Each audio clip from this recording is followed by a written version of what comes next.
தேவச்சனமே, எத்தனை பேர் இந்த காலவெளியில் ராஜா உமது பிரசனம் எனக்கு போதும் வந்து நிற்கிறீங்க. அவருடைய பிரசனத்தில் நம்முடைய பலன், அவருடைய பிரசனத்தில் தேவ வல்லமை பெற்றுக்கொள்ள முடியும்.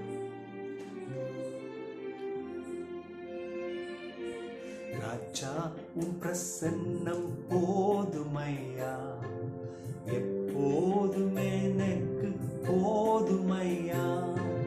ராஜா உன் பிரசன்னம் போதுமையா, எப்போதுமே எனக்கு போதுமையா. பிரசன்னம் பிரசன்னம் தேவ பிரசன்னம், பிரசன்னம் பிரசன்னம் தேவ பிரசன்னம்.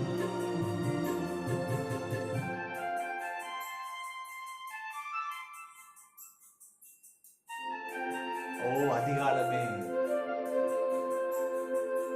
அதிகாலமே உம்மை தேடுகிறேன், அதிகாலமே உம்மை வாஞ்சிக்கிறேன், ஆர்வமுடன் நாடுகிறேன், நான் ஆர்வமுடன் உம்மை நாடுகிறேன். பிரசன்னம் பிரசன்னம் தேவ பிரசன்னம், பிரசன்னம் பிரசன்னம் தேவ பிரசன்னம். இயேசுவே, அதிகாலை உம்மை தேடுகிறோம், உம்மை வாஞ்சிக்கிறோம். வாஞ்சிக்கிற ஒவ்வொருவருக்கும் ஒரு பலத்திலே அவர்களை இடை கட்டிக்கொள், சகாயம் செய்யும்.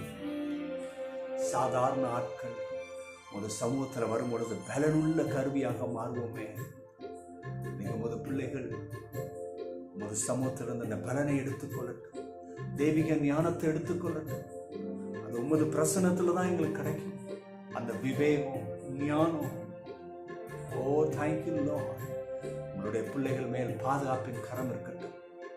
நீங்க பிள்ளைகள் எதெல்லாம் செய்ய போறாங்களோ உங்க பிரசனத்துல இருந்துட்டு போறாங்க.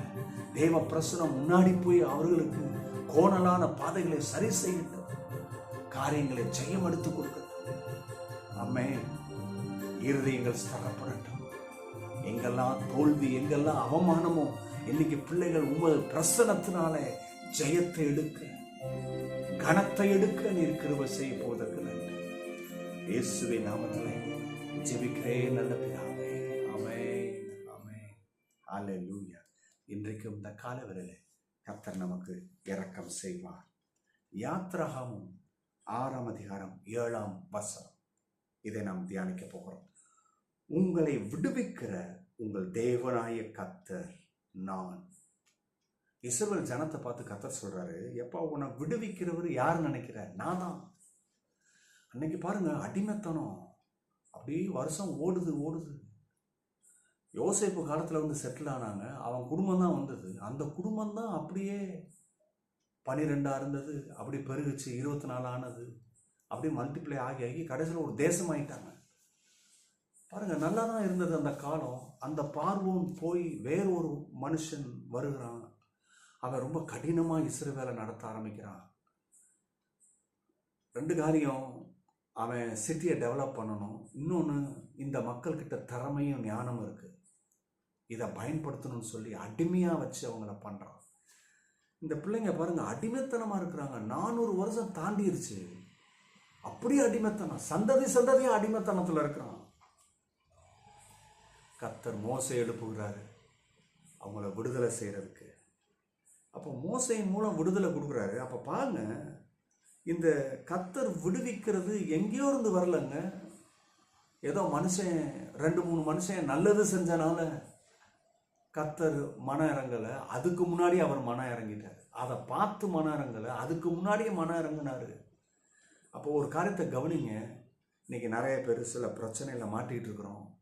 குடும்பத்தில் பிரச்சனை, சமாதானம் இல்லை, பற்றாக்குறை, தரித்திரம், வேலை கிடைக்கல, பிஸ்னஸ் தொஞ்சு போயிட்டு இல்லையா, முன்னேற முடியல, பல விஷயங்கள் தவறு, பல எண்ணங்கள், பல திட்டங்கள், பல செயல்களில் செஞ்சு ரிசல்ட் தப்பாக தான் வந்திருக்கு. எல்லாமே நமக்கு பாதகமாக இருக்குது. அப்போ இந்த காலவெளியில் தயவு செய்து நினைங்க, உங்களை விடுவிக்கிறவர் கர்த்தர். அது வியாதியாக இருக்கட்டும், கொள்ளை நோயாக இருக்கட்டும், சாப கட்டுகளாக இருக்கட்டும், இதை விடுவிக்கிறவர் கர்த்தர். எந்த மனுஷன் கிடையாது.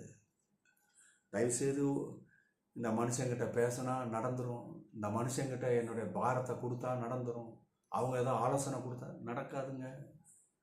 மனுஷன்தான், தெய்வம் தான். தெய்வத்துக்கிட்ட தான் போகணும். அவர் தான் விடுவிக்கிறவர், யாரும் விடுவிக்க முடியாது. இன்னைக்கு பாருங்க, சில நேரங்களில் கர்த்தருடைய சமூகத்தை விட்டுட்டு கர்த்தர்கிட்ட ஆலோசனை கேட்காம சில மனிதங்கிட்ட கேட்குறாங்க.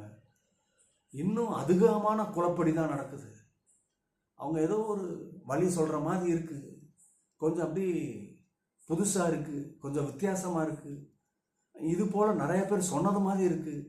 நிறைய பேர் செஞ்சு கொஞ்சம் ஏதோ குடும்பத்தில் ஏதோ கொஞ்சம் திசை திருப்பின மாதிரி இருக்குது. தயவு செய்து விசுவாசிகள் அதை எடுத்துடாதீங்க. உங்களுக்கு கர்த்தர் இருக்கிறாரு. அவர் சொல்கிறார், நான் இருக்கிறேன், நான் உன் பரிகாரின்னாரு. மோசே உங்களுடைய பரிகாரின்னு சொல்லலை, யோசுவா உங்களுடைய பரிகாரின்னு சொல்லலை, இந்த தேவதூதன் உங்களுடைய பரிகாரின்னு சொல்லலை. அவரே தன்னை சொல்கிறார், நான் ஐ ஆம் யோர் ஹீலர். இன்னைக்கு எத்தனை பேர் இந்த காலவெளியில் காயப்பட்டிருக்கலாம், உடஞ்சி போயிருக்கலாம். தேவ சமூகத்தில் வாங்க, உங்களை விடுதலை செய்கிறார். Amen. I am the lord your God who brought you out.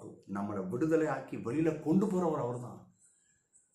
ஒரு 3 காரியம் செய்யணும். கர்த்தரையே நம்பணும், 2வது கர்த்தரையே தேடணும், 3வது கர்த்தர் சொன்னதையே செய்யணும். இது 3 செய்யுங்க, நம்மளை விடுவிப்பார். God bless you. Bye bye.